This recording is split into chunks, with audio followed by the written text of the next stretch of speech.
let's create and interpret a contingency table to find probability. So first, what is a contingency table? Well, it's really any table that gives data, right?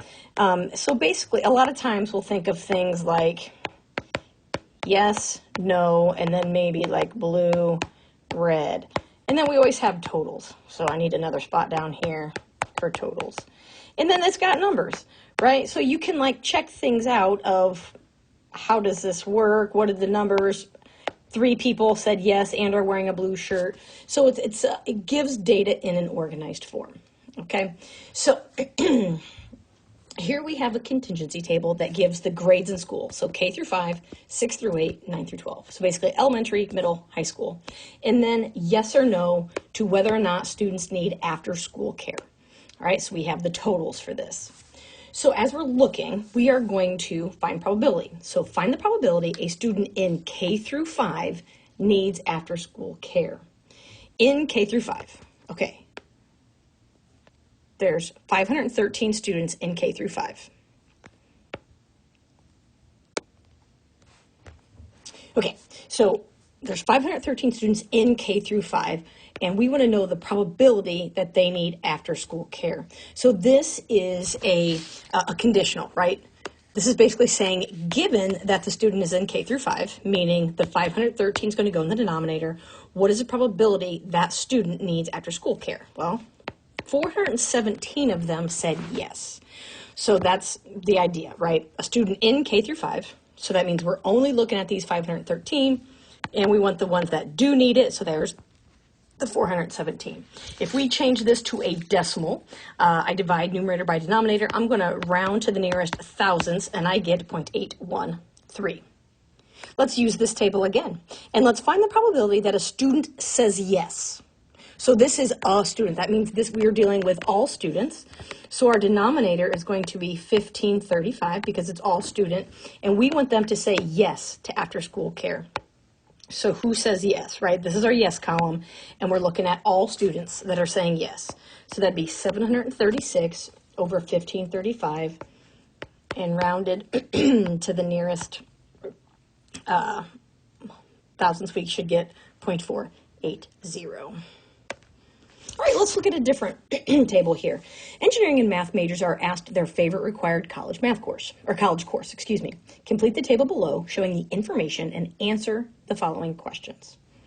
Okay, so we can kind of see what this looks like. If I just look at the math, right, look at this row across. I know that calculus and stats together are 95, but the total is 96. So 96 minus 95 gives me 1. So one student likes speech.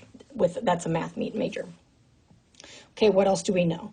Well, if I look at the calculus, I have 71 calc that are math majors. I don't know the engineering majors, but I know the total is 133. So 133 minus 71 gives me 62. So this number is 62. If I just add down the speech column, 1 plus 8 is 9. For statistics, I can do the same thing I know the total is 29. I know the math majors are 24 of them, so there's 5 engineering majors. And then the total. We can either add this way or add this way. Either way, we should get the same answer of 171. Okay, so now that we've completed the table, let's answer some questions. So first, let's find the probability of calculus or statistics. Oh, calculus or statistics. Well, calculus, if we use the idea of calculus, right, or excuse me, that means first I want to take the probability of calculus, so I take probability of calculus plus the probability of stats, and I subtract the overlap. Well, there is no overlap of calc and stats. These students chose 1.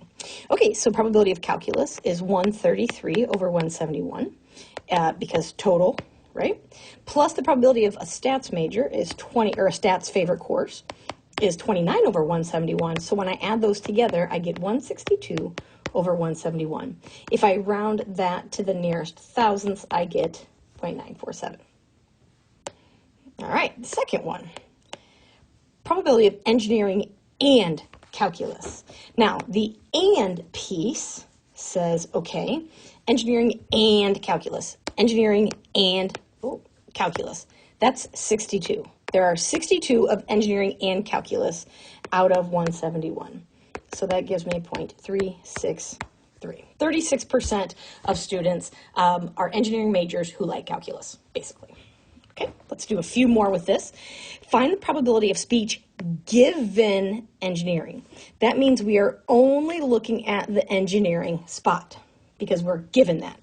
So that means our total is 75 because that's the row we're looking at. And we're looking at speech. Well, speech in that spot is 8. So 8 over 75 is 0.107. I find drawing on these things and coloring, I think it's just so much easier when you can see what you're dealing with. All right, now let's go to the next one. Find the probability of a math major given statistics. So now we're only looking at the stats column because remember, whatever you are given, that's where your focus is. So my total of stats is 29. And I want to know the math majors. Well, in my circled stats spot, where are the math majors? They're on the top. So I've got 24 over 29, which is 0.828. So roughly 83% of those that said stats was their favorite subject were math majors. And that's the idea of playing with contingency tables, knowing what you're being asked and then being able to pull that information from the table.